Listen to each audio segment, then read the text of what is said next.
गत वर्ष जून महीने में रेलवे में नौकरी दिलाने के नाम पर पैसे की ठगी का एक मामला बिष्टुपुर थाने में दर्ज कराया गया था।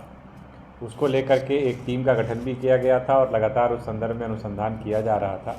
उस संदर्भ में एक मेजर ब्रेक थ्रू पिछले दिनों जमशेदपुर पुलिस को मिली है, जिसमें कि जो आर्मी की जो इंटेलिजेंस यूनिट है उसका भी सहयोग हम लोगों को प्राप्त हुआ और इस दौरान जो है कुल मिलाकर के 4 अपराध कर्मियों की गिरफ्तारी हुई है, जिसमें 2 अपराध कर्मी बोकारो से गिरफ्तार किए गए हैं, एक आसनसोल से और एक जो है वो रांची से जो है वो गिरफ्तारी हुई है। इनके पास से कुल मिलाकर करके हम लोग अगर देखें तो इंडियन आर्म फोर्सेस का बेसिकली आर्मी की fake identity card, engineer in chief का एक मोहर लगा हुआ, फेक और आधार कार्ड वगैरह भी इनके पास से बरामद हुआ है। एक वैगन-आर कार बरामद हुई है जिसमें कि आर्मी की लोगो लगी हुई है।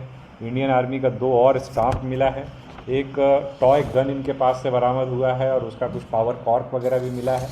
इसके अलावा जो कैंडिडेट्स हैं उन लोगों के कुछ joining letters, medical letter, reporting letter इत्यादि भी प्राप्त हुए।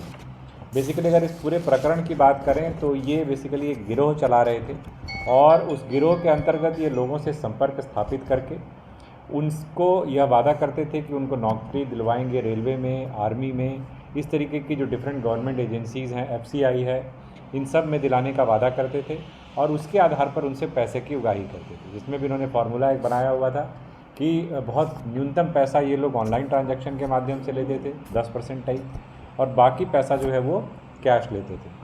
कुल मिलाकर के जो है हम लोगों ने जो अभी तक एनालाइज़ किया है, इनका अकाउंट्स वगैरह का चेक किया है 2022 से अभी तक, तो कुल मिलाकर 1.5 से 2 करोड़ रुपए का ट्रांजैक्शन इनके द्वारा अकाउंट से किया गया। इसका मतलब है कई सारे ऐसे भुक्तभोगी हैं जिनको इन्होंने अपनी ठगी का निशाना बनाया है।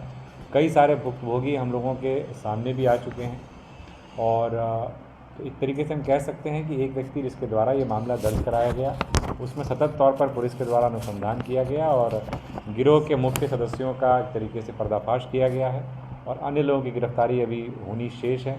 साथ ही साथ जो विक्टिम्स हुए हैं उनकी भी आइडेंटिफिकेशन अभी जारी है, जिससे कि उनकी गवाही सुनिश्चित कराते हुए इन्हें कड़ी से कड़ी सज़ा दिलाई जा सके। ये ठगी के शिकार क्या जमशेदपुर में कहने लगा? सभी जगहों पर जमशेदपुर से भी कई लोग हैं, कई लोग बाहर के भी हैं।